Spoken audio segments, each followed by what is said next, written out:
You're staring at your third cup of coffee. It's 2 p.m., your eyes feel like sandpaper, your brain wrapped in fog. You take a sip, nothing. Another gulp, still nothing. And then it hits you. The coffee isn't working anymore. But here's the terrifying part. You're not just tired. Your brain has been quietly fighting a war against caffeine this entire time. And right now, caffeine is losing. Your morning coffee isn't giving you energy. It's just stopping you from feeling tired. And I know that sounds like the same thing, but it's not. Because once you understand the difference, you'll finally get why coffee used to hit different, why that first cup years ago felt like rocket fuel, and why now you need 3 just to feel human.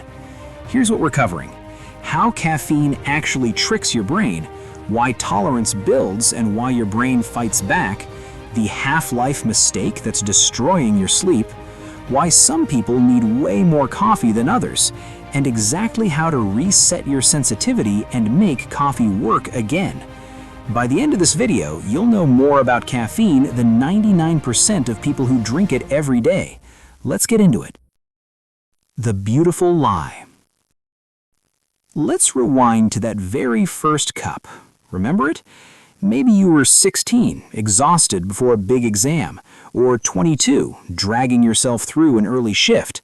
You took one sip of that bitter, steaming liquid, and 20 minutes later, boom! Clarity, focus, energy shooting through your veins like electricity. You thought you'd discovered a cheat code for life.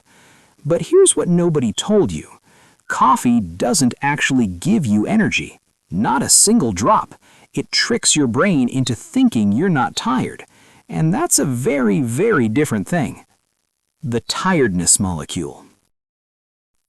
Before we talk about how coffee works, we need to talk about the molecule it's fighting against, because this is the part most people have completely backwards. Right now, as you're watching this, there's a chemical building up inside your brain called adenosine. Think of adenosine like sand in an hourglass. Every hour you're awake, more sand falls, more adenosine builds up. And your brain has these little docking stations called adenosine receptors scattered throughout it. When adenosine lands on those receptors, it sends one message: slow down.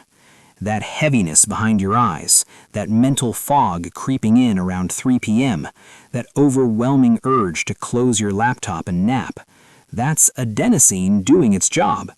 When you sleep, your brain clears it out. The hourglass flips. You wake up, adenosine is low, and you feel refreshed.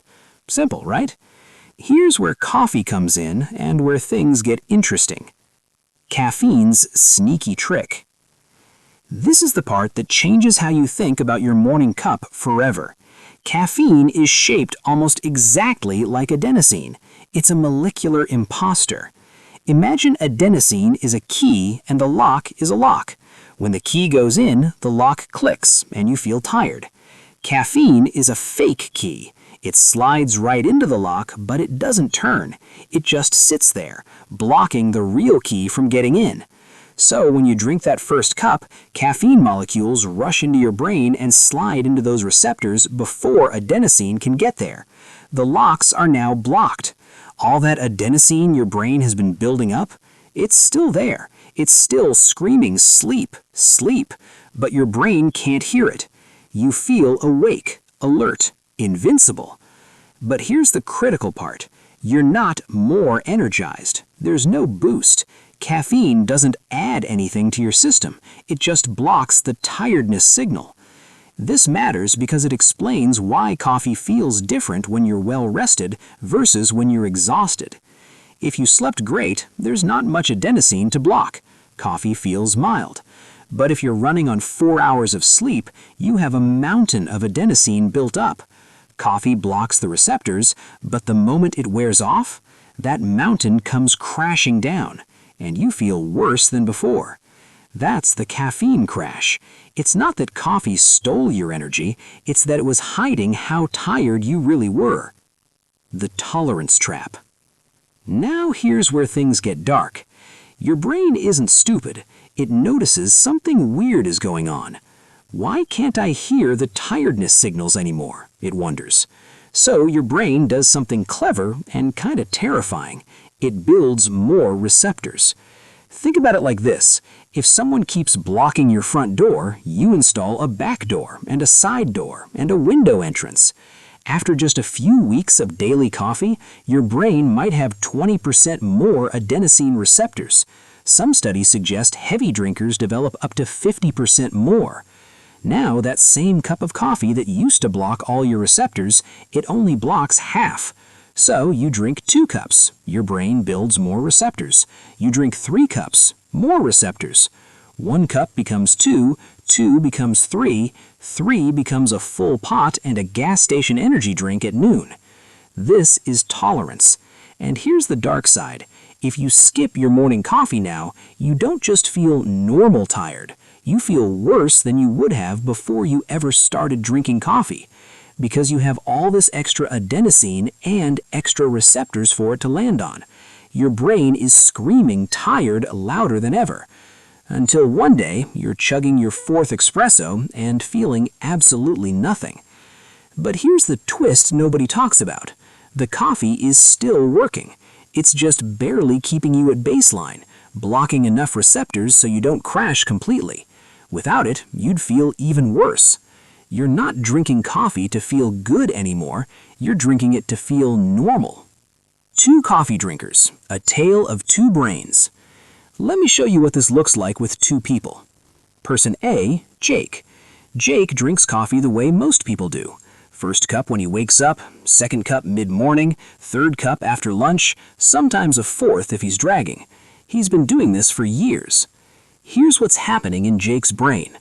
Constant caffeine means constant receptor growth. He needs 400 plus milligrams just to feel normal. Without coffee, he gets headaches within hours. Even with coffee, he never feels that sharp, focused feeling anymore. Sleep is mediocre because caffeine stays in his system until midnight. Jake doesn't use coffee. Coffee uses Jake. Person B, Maya. Maya drinks coffee strategically. She waits 90 minutes after waking before her 1st cup. She only drinks it 3 to 4 days a week, and she never has any after 2 p.m. Here's what's happening in Maya's brain.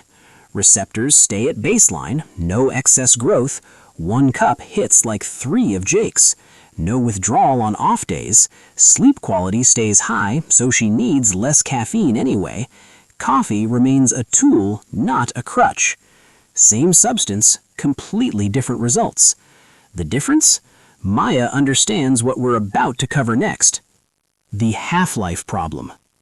This is probably the biggest mistake coffee drinkers make, and almost nobody talks about it. Caffeine has a half-life of about 5 to 6 hours for most adults. Half-life means after 5 hours, half the caffeine is still in your system. So let's say you drink a 200 milligram coffee at 2 p.m.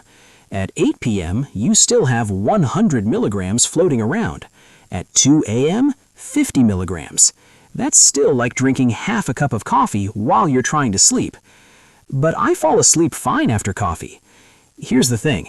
Caffeine doesn't just stop you from falling asleep. It destroys the quality of your sleep, specifically deep sleep, the phase where your brain actually clears adenosine. Studies show even caffeine consumed 6 hours before bed reduces deep sleep by up to 20%. So you wake up, you didn't clear all your adenosine, you feel tired. You drink more coffee, which messes with your sleep again.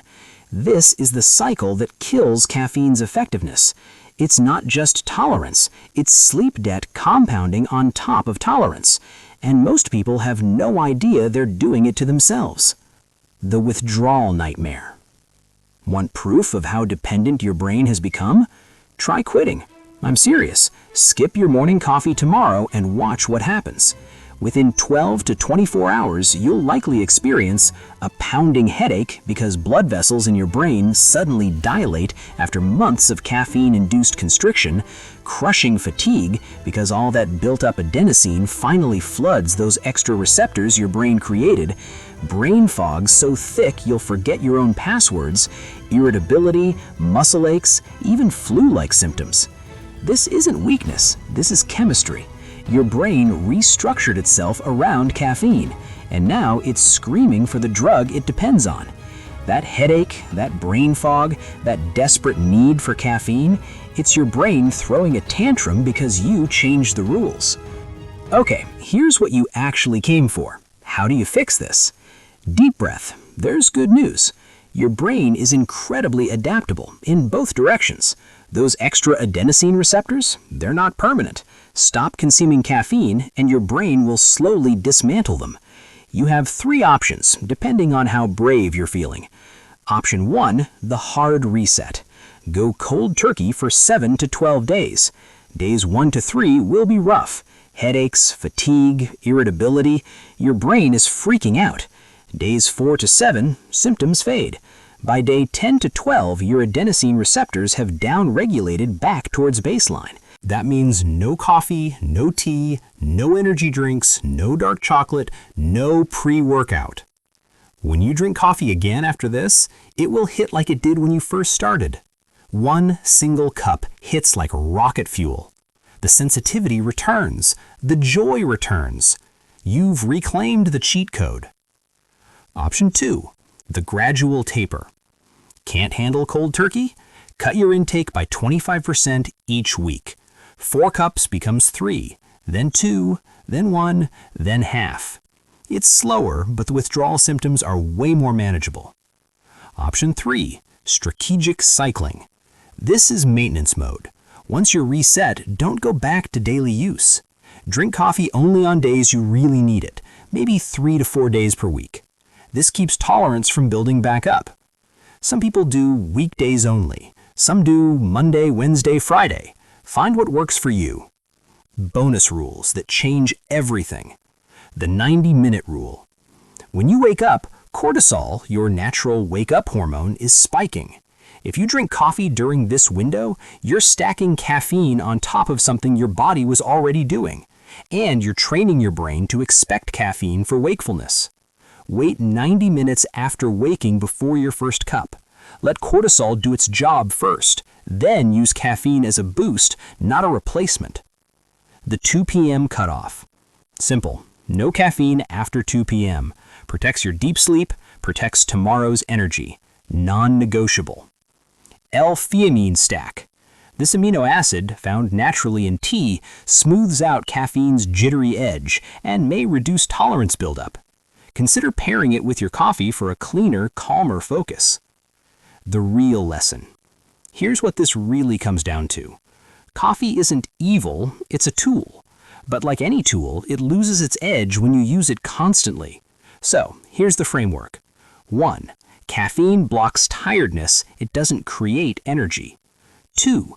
Your brain adapts by building more receptors, tolerance. 3. Afternoon caffeine destroys sleep, making everything worse. 4. A reset and strategic use means coffee that actually works.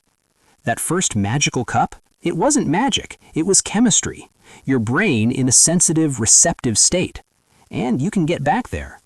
Because right now, millions of people are trapped in a cycle, drinking coffee to fight the tiredness that coffee itself created.